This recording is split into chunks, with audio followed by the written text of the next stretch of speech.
Hello, hello, hello. It is day one of the Holistic Health and Weight Loss Docuseries. I am here with our featured experts from today for a live Q&A.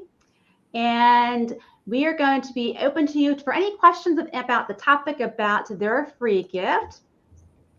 And we have Dr. Emily hopping on as well. So if you haven't had a chance to watch today's content, you have 48 hours in which to do so. If you have any questions and you're kind of watching the replay, then post them below because the speakers will be answering your questions as well. By the way, if you're not familiar with me, I am Pamela Pedrick. I am a registered nurse and a certified health coach. I am the host and the creator of the docuseries, and I help women who work in healthcare to go from burnout, exhausted, unhealthily overweight, and eating their feelings to rejuvenated, energized at their optimal healthy weights and no longer eating their feelings. So today we have Dr. Amita Kumar, we have Nicole Starbuck, John Osipinski, and we're going to have Dr. Emily Kuiper joining us as well. They were our featured speakers for today. So John is known as the lymph man. He is an expert on the lymphatic system and lymphatic drainage. If you have any questions, just post them below. We will see them coming up. So I always like to have John on because he's so into the science, and I'm a science geek at heart about the lymphatic system. So John, for those who aren't familiar with you, maybe they haven't had a chance to watch just yet, how did you come to be proficient in the lymphatic system? Just curious about that. Like many people and probably yourself, I've had a lifelong interest in the body. Then I retired as a New York City firefighter. I got bored sitting at home. I moved to Arizona and I went to massage school. From massage school, I learned from 3 world-renowned doctors. And I realized that the lymphatic system is really missed in our understanding of disease and medicine. In 2005, they linked fat and obesity to damaged lymph vessels. In 2015, they found lymphatic vessels in the brain. So if you have anxiety, because most people don't just have one health problem, like they want to lose weight, they have a few health problems. But if we start thinking about the lymphatic system, then we can gain control over really all of these systems. And we just think about how often you think of the lymphatic system. You, Pamela, you may think about it a little more, but most people, it's not on their tongue. We don't think about it. Or they're not familiar with it, because I don't ever recall going to a healthcare provider and asking me specifically, talk to me about lymphatic drainage or anything when it comes to that health-wise at all. So then we also have Dr. Amita Kumar, who talked about work-life balance. Is there such a thing? And so Dr. Amita, for those who aren't familiar, could give us a little bit about who you are and what you do. Hi, everybody. I'm a physician, primary care physician, and a health and life coach. Most recently, I'm also, of course, a mom and a wife and a sister and a daughter and all the things, friend, etc. And I've been working on this work-life balance thing for many years because I thought that there was like a secret sauce. Well, yeah. I guess spoiler alert, I don't think there's such a thing. So I think the main thing I talk about is that it's about integrating all of the things all together and giving yourself permission to do so. Yeah, absolutely. And then we have Nicole, who talked about how to manifest your ideal weight. Yes, thank you so much. And I just want to say, Dr. Amita Kumar, I really resonate with what you say about work-life balance, because I believe the same thing. There's no such thing. It's about integrating all aspects of self. So yes, for anyone that doesn't know me, I am a psychic empath and quantum energy healer, spiritual mentor, and life coach. And as far as manifesting your ideal weight, it is very much about getting into alignment with self and releasing any of the slow-moving energy or emotional baggage that doesn't need to come with you forward on your journey, and that helps facilitate that journey. Yeah, awesome. Excellent. We have also Dr. Emily Kuiper, how to work out without the burnout with Hashimoto's. So I'm curious, when it comes to Hashimoto's, why Hashimoto's specifically? Where are you targeting, or is your kind of niche right there? Yeah, I think a lot of our niches comes from our own personal experience or people we've seen that have difficulty that we find we can help. I was diagnosed with Hashimoto's in 2016 after the birth of my firstborn, and kind of did the rigmarole of kind of the typical story you hear of women with Hashimoto's, which is you go through multiple doctors, you're not feeling better, you're given medication, even a couple of functional medicine doctors, and then landed on my 3rd functional medicine doc and started to make changes to decrease that inflammatory load. Some of it was dietary, some of it was environmental, gut health, which we all hear about. And then the other piece that not a lot of people talk about is the workout piece, is overtraining and how to really do it smarter instead of harder, especially because we know overtraining can suppress the thyroid. And really framing the conversation around an autoimmune condition and losing weight around how to properly feed your muscle tissue versus how do we get off the fat? How can we feed our muscle tissue, especially being hypothyroid? It is harder to maintain our muscle tissue. So really framing that exercise conversation around the muscle. Yeah, awesome. So for those of you who maybe haven't watched yet, the replay will be up for 48 hours. If you don't have time to watch it, you can always grab up a VIP access ticket, which, by the way, all the speakers have given a very fabulous, not only gift for all the participants, but also a VIP either gift or offer as well. So Dr. Mita, can you let us know what is your free gift and your VIP offer? So my free gift is the downloadable workbook. So for me, a lot of what we do is about intentional living. So again, there's no magic balance. There's no magic future. Took me a while to figure this out. So here's all the secrets. But it's really just about deciding that this is the way that you want to spend your time, spend your day, planning things out. That's a big part of what I talk about. And I think the workbook is a good place to start, just figuring out what your core values are, figuring out what you've been taught and what you want to keep and what you don't want to keep. Yeah, and that's so interesting when you mentioned the core values, because that's something that not everyone is aware of or even looks into when it comes to, life in general as well. Me Like what are included. our individual core values? Yeah. And then I have a special offer for the VIPs, significant discount on the coaching packages. So I probably should have put on there that that's like capped at no more than 10 people because it is quite the steal. So just a heads up on that because I am still practicing medicine and coaching and still doing all the things. So thanks, everyone. All right. And John, can you let us know what your gift and VIP offers are? Sure. Our free gift is basically a PDF of an ebook I have on how to lose weight with the lymphatic system. And it really gives you all the new science that we don't even think about or hear about. A lot of what we hear about losing weight is really decades old, and we have to look at new science so that we can keep up with it. And then we're going to offer our introductory course, which is changing. Right now it's $249. This will teach you an 8-minute routine where you'll be draining your neck, face, and head. You'll be sleeping better from the first lesson, and then we go into teaching you how to drain your body with your hands. You become in control over detoxification, and people feel more relaxed. They feel more calm in their body. They sleep better. We're really all just toxic, and it's about our lymphatic system not cleaning us of cellular waste and fat. So right now they'll get that for 50% off. So it's normally $249. 50% off is a great deal. Again, learn how to drain your lymphatic system, learn about the lymphatic system, and you'll get more control over your health. And that is changing soon, so take advantage of it. Yeah, absolutely. I just had a friend of mine who just saying, I keep doing my shoulder shrugs that I learned from John. Right? We have to know how to keep our system moving, or we're always just congesting, getting clogged up, and that's what creates our inflammation. I was like, he's back on this year. You can catch him. And Nicole, what is your gift and offer? Yes, thank you, John. Your offer sounds amazing. I feel like I could use some of that. We all can. My free gift is the Discover Your Spiritual Superpower quiz. So it's a quick little 2-minute quiz. You'll discover your primary intuitive type, how you best connect in with your intuition. And when you get your result, you will discover some different practical, tangible tools for deepening that connection and trusting your inner wisdom. And for our VIP gift, I have the Unlock Your Intuitive Gifts bundle. So we're actually going to take that, dive deeper so that you can really receive clear messages and be able to trust the guidance that you're receiving. Absolutely. And Dr. Emily, what's your gift and offer? Yeah, it's 5 tips and strategies to lose weight with Hashimoto's from a holistic as well as a workout perspective. Awesome. I know in your interview, we were talking about kettlebells, and that's something that I had never thought of when it came to working out. Can you describe, what's the reason for kettlebells versus maybe a different way of working out? Yeah, I mean, I think the focus that I take is around strength training or resistance training, right? As we kind of return to that conversation of like, how do you feed the muscle tissue?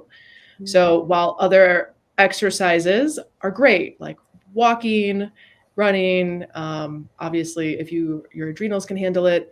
But sometimes I think the recommendation of like, take it easy or don't do too much is also a disservice to clients because they're not maintaining their muscle tissue, right? Yeah. Like no amount of walking is really gonna put muscle on the bone in the way someone may need it. So I love kettlebells because they are very forgiving when you're first learning form.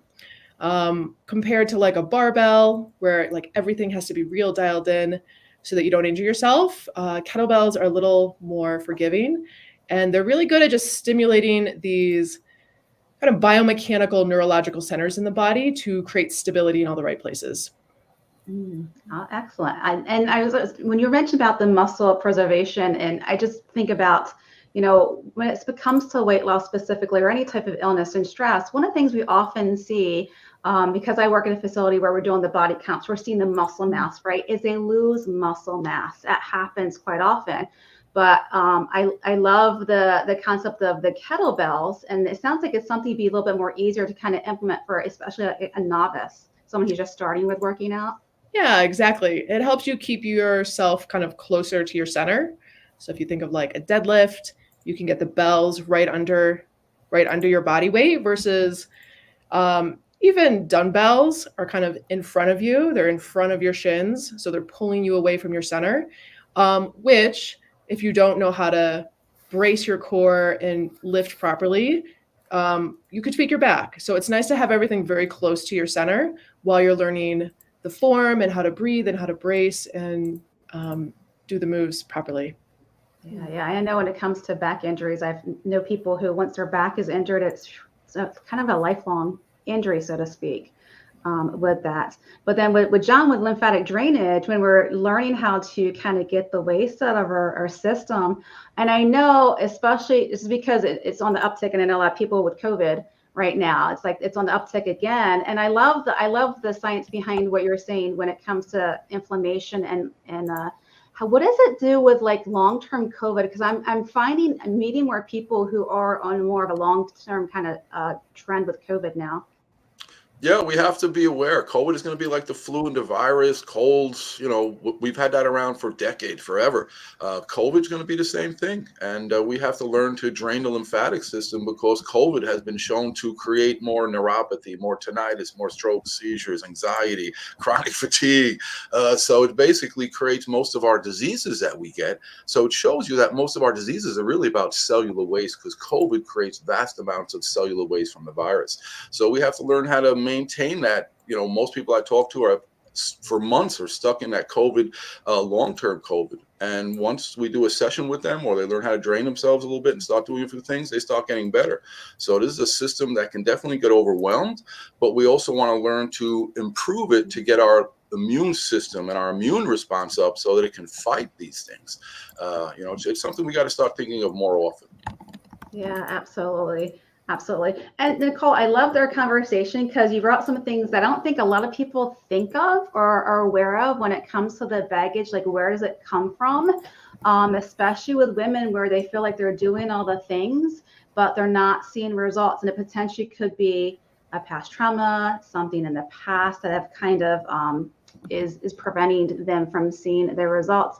And I'm curious with the work that you do with your clients, are the women kind of more aware nowadays, or is it something that they are still trying to make the connection or they don't know? Because sometimes it's like you don't know what you don't know kind of thing. Yeah, exactly. I think it just depends on the person. Some people already have a feeling that something's off and they have a sense that it is connected to something emotional. And so that's a lot easier transition into shifting and clearing that. And then for those that are completely unaware, it's eye-opening, and it's really a night and day shift and transformation because they had no idea before. And to be able to shine a light and have awareness on that, it's life-changing. Yeah. And so what is the typical kind of client that comes to you seeking assistance? I'm just curious. Like what is it? What are they coming to you for? What's the most pressing issue? No. it's not always specifically for weight loss, although I've had some people with that. A lot of people that come to me do have some form of disease or chronic illness, and this is where we get to draw that connection between disease as dis-ease in the body, that something about our life is not in alignment with our greatest good and highest potential. And so we really get to come back to basics and fundamentals of what does your soul actually long for? What lights your soul on fire? What brings you joy? And how can we include more of that into your life? And this allows us to really focus on what's important to us. I think somebody else mentioned the idea of core values. Focus on what actually matters, so that all the other stuff that you're holding on to, all the other things that are on your plate, can just sort of drift away and be released and let go. And so in that process, we find that we're not as anxious. We find that we're not as depressed. We find that we don't have as much chronic illness. We find that we're not reaching burnout. And then we just get to be our true and authentic selves, optimal health and optimal weight as well. Yeah. I'm in a mastermind, and we are kind of discussing the whole, ancestral, what our parents have potentially gone through, especially the females, where we might take that on in our body ourselves. And why my friend said, I was at it was either a chiropractor or she was getting a massage. She's like, you have a trauma here, but I don't think it's yours. I think it's maybe somewhere down the line, which is kind of interesting, because we're all kind of like, okay, where you get curious about something. She goes, but I don't know whose it would be, if it wasn't me. So do you kind of tap into that? I'm curious when it comes to if it's not our trauma, but potentially someone else's, when it comes to families. And I see that a lot too with people who are highly sensitive, highly empathic. They are holding on to things that is not theirs. And it's the equivalent of being a sponge and you walk into a bar or a smoky room. Like if you're that sponge, you're just taking on that energy, and then you walk out of that environment, you're still holding on to it. And so that's a great analogy. I love that. Someone gave it to me, so I'm not going to take credit for it. But it's the same thing where if we're in, say, a particularly traumatic or volatile or chaotic environment, anything from our parents or our siblings or some other friend or family member, we're still going to be holding on even years later. Yeah, and it's something that I've listened to Bob Proctor is like, we're not just us, we're our families, their values, their thoughts, their beliefs, and them before us, which makes us. So it's kind of interesting conversation. Thank you so much for explaining. And Dr. Amita, I was watching your presentation. I love when you brought forth the have to versus choose to. Can you explain more about that for those who aren't familiar? Okay. I was just actually thinking of smiling when Nicole was talking about authentic self. I think I've said the word authentic more times in the last 2 years than in my whole life. I don't know if I even really knew what that meant. I've had a lot of people say to me, especially my patients, I guess, oh, you're so real, as if, I don't know. I don't know. I just, when they say that to me, I'm like, I don't know what I was supposed to be. Yeah, exactly. But I also realized that maybe not everybody is real. And then I started, once I got on my coaching journey in the last couple of years, of course, during the pandemic, et cetera. And I finally realized what that really meant, comfortable in your own skin. And what does that really mean? Yeah. And I'm going to kind of quote from Martha Beck and her books about, the way to integrity and finding your own, I always say it wrong, North Star, I think it is. It's that just how to actually listen to your inner self is something I didn't really know how to do, and how you get to decide whether your fears are something you want to take on or something that's supposed to actually provide guidance on whether you should or shouldn't, right? So I guess the have-tos and the shoulds and the versus the choose-to and the wants are, I don't know. I find them complicated now because I over conceptualize them, but you'll catch yourself saying, I have to do X, Y, and Z. So for me, my favorite example, probably not my kid's example, because I say this all the time, which is that I just before my coaching session even started last summer, I said something like, oh man, the summer's almost over and I have to start making lunches for my kids again. And okay, I've been making lunches for my kids for many, many, many years. Okay, they're 11 and 14 now. It's not, it's not new. And so, but every year I'm like, oh, I have to start making my kids lunches. And this wasn't even part of our coaching session. It's just why do you have to? And I'm like, what do you mean I don't have to? I mean, yes, I do, because they won't eat at school, even though, yes, technically there's cafeteria, etc. And she's like, no, but you don't have to. And I'm like, I know, but then my kids are going to be blah, blah, blah, grumpy, etc. And she's like, well, but you are like choosing to. And I'm like, okay, but I don't really want to. And actually, it wasn't that I didn't want to. It was because I was like, I suck at it. I'm not creative. I don't know how to do it. They won't eat anything else. They only eat peanut butter and jelly, blah, blah, blah. And I made all these like reasons for why I had to. And she's like, I'm just going to challenge you for this coming week to start thinking I'm choosing to, which is sort of a neutral thought. It's just a less, or probably not less, crappy thought then I have to. Because the minute you say to yourself, I have to, the feeling created from I have to or I should is yucky.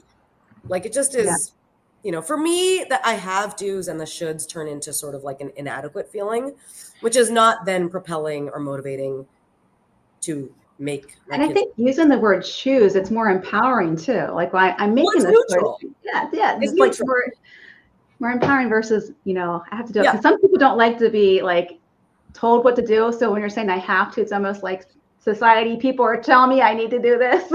Yes, totally. It comes up, right?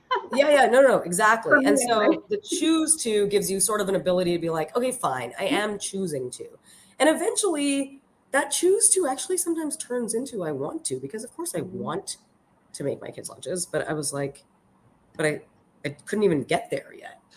And I even caught myself like not that long ago saying, I get to make my kids lunches. Yeah. Whereas in the past, it would be like, I have to wake up at 5:30 so that I can make their lunches, and then I can wake them up, and then I can shower, and then get to clinic, blah, blah, blah, blah, blah, right? Like there's this whole list of I have to's. So to go from I have to I get to, like, I promise you can actually do it for almost any situation, and it is seriously life-changing. I was going to say, and we can change it when it comes to our health and even losing excess unhealthy weight. We get to choose. We get to choose. We get to choose. We are the CEO of our own health. I tell my clients, you are the CEO of your health. You get to choose.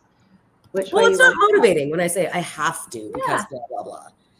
You know, but I am choosing not to buy the salt and vinegar chips. That's my vice. Kettle salt and vinegar chips. All my patients. I get to choose it. I can choose whether or not. Yeah, I'm choosing not to buy them so that I am not tempted to eat them on a regular basis.